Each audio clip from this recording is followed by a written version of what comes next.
This is chapter 12, and it's called I'm Lost. When they wheeled Mommy's body away from the condo, the day she died, I felt deflated. I felt deflated like one of Mommy's precious balloons, and I knew that no matter what, the deflated feeling would be with me for the rest of my life. I didn't want company, and yet the house was filled with relatives. I'd wished on many occasions that just one of these folks would have shown up, just for a minimal amount of time, to help me as I cared for Mommy. And I don't mean helping me with Mommy. I didn't need for them to help me with Mommy. Mommy was all good. I had Mommy covered. Mommy and I, as I've said before, we were a team. We had everything down pat. I didn't need help with Mommy. I needed help for my damn self. I needed help for my own emotional well-being. I needed help so I could sleep sometimes and maybe take an occasional shower without having to wait to clean myself up until late at night or whenever Mommy might fall asleep. My son and my daughter would come by whenever they could to spend time with me and to see Mommy. But my daughter suffers with many health issues herself, to be as young as she is, on top of which that she, the fact that she has my 4 grandchildren and she's married. So her life is very hectic, and she just has so many things to contend with her own pain. And my son Dylan is a musician, and he was constantly traveling. But both of them still found time to come and see me and see Mommy. And my daughter found time to bring my grandchildren over, and when that would happen, I was just completely happy. I was just filled with joy to see my children and my grandchildren. Please excuse me. Mommy died early in the morning. I want to say 8:30, 9:30, one of those times. I don't remember now, but it was early in the morning. And by the time they removed Mommy's body, it was probably early afternoon. I know that my brothers and my sister and their families were at the condo, and they ordered chicken and all of the fixings, mashed potatoes, all of that stuff, that good stuff. And I was hungry, but I wasn't hungry, but I ate because I was a little hungry and I was feeling a little weak and I needed to eat, and I was hungry, but I think I felt guilty about eating. I felt like, how can I eat and enjoy this stuff when Mommy is gone? But I ate, and I kind of stayed in one place. I talked, I mingled a little, but I didn't have a whole lot to say. And I found myself walking into Mommy's room so many times while everybody was in the living room. And I remembered there were so many times that I wished that Mommy's room wasn't way down the hall from my room. 'Cause that walk, especially when I was exhausted, sometimes I'd wonder if I was going to actually make it to Mommy's room, but I didn't have the luxury of concentrating on that because I had to make it to Mommy's room. And now I was making that long walk just to feel close to where she had been.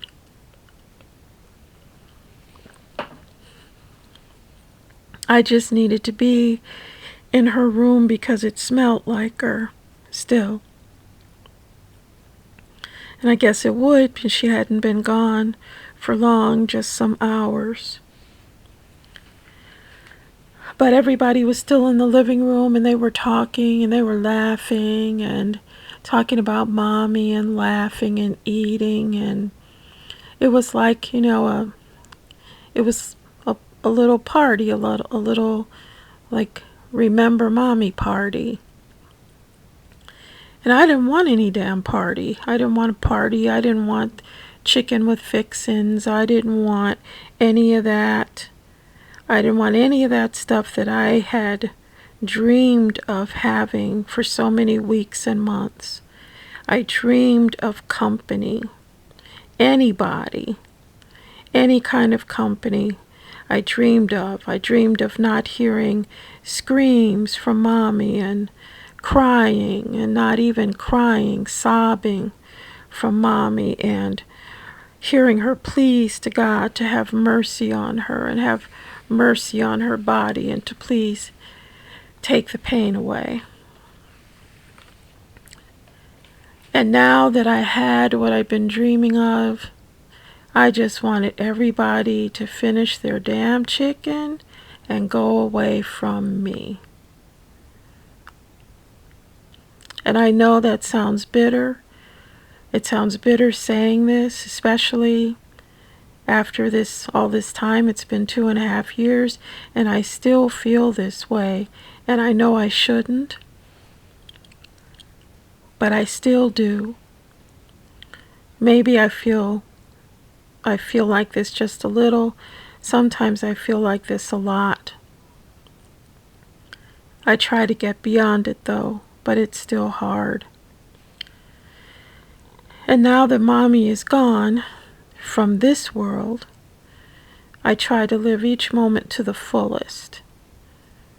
And that sounds so contrived and so hallmarkish, trying to live each moment to the fullest, but I do. I try to concentrate. I try to concentrate on things that are important. I try to concentrate on the fact that I'm still alive and that my grandchildren are still in the world and that other people that I love are still here. But then a lot of times I just don't give a shit about anything, especially myself, because I just don't feel like I have a purpose anymore.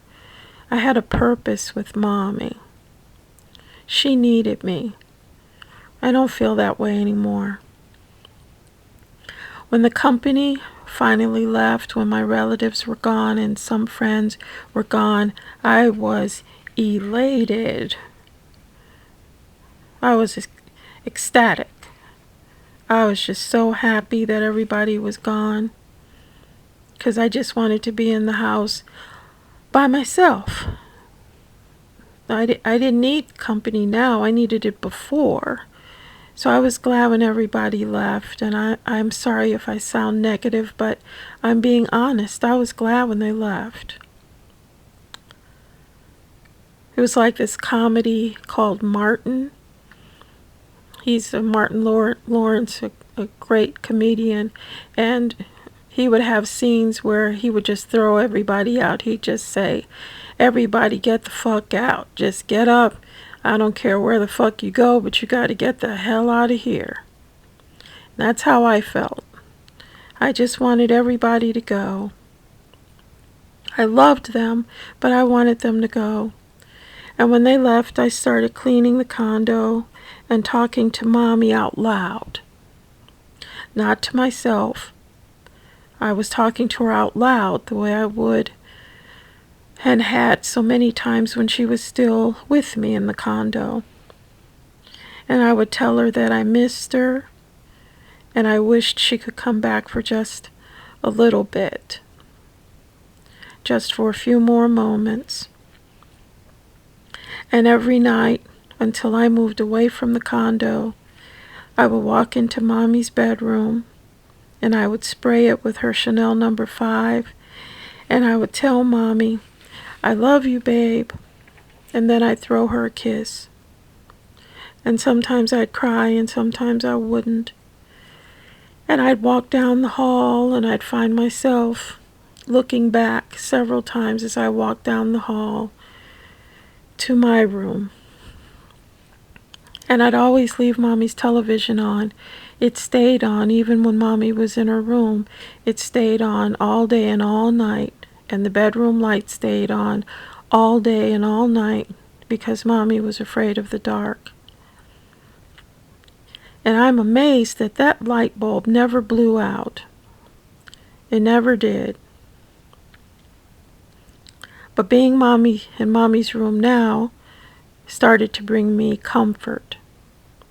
And so I would make that trip many, many times a day for the next year, I think, that I lived in the condo without her.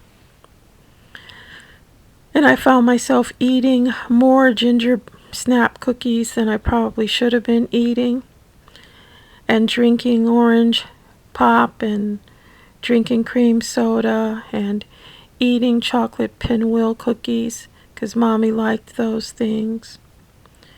And I did that because it reminded me of Mommy.